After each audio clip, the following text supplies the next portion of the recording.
In today's session, I want to highlight what does sinning do to us and why it is important for us to leave sinning. Right at the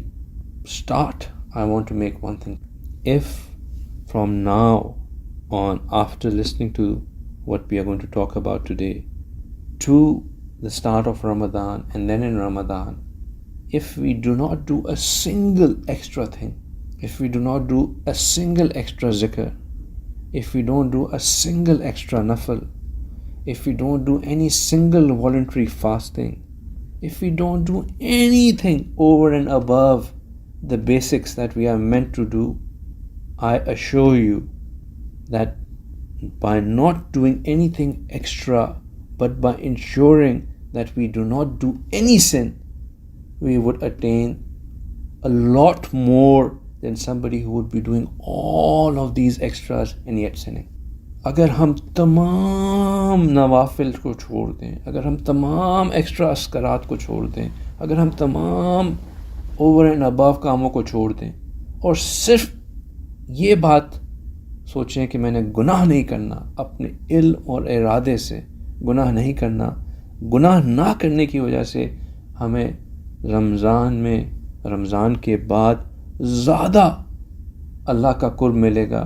इसके बरक्स के हम बहुत सी extra चीज़ें करते रहें और साथ साथ गुनाह भी करते. Let this be extremely clear that because the purpose of Ramadan is to become a person of taqwa, and the biggest thing in taqwa is that हम अल्लाह को नाराज़ ना करें. और अल्लाह की नाफरमानी, going against the commands of Allah, being disobedient to Allah, is the number one thing which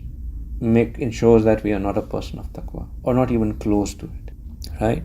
So that is why it is important that we leave any sin. Allah subhanahu wa ta'ala, the ayat mubarakah that I said at the start, Allah subhanahu wa ta'ala says that وَذَرُوا ظَاهِرَ الْإِسْمِ وَبَاطِنَهُ, that leave وَذَرُوا ظَاهِرَ الْإِسْمِ, leave the sins that are apparent, وَبَاطِنَهُ, and the ones which are hidden. Leave them. There is no sin that is acceptable. There is no sin that you can say that this has any room in it when it isn't.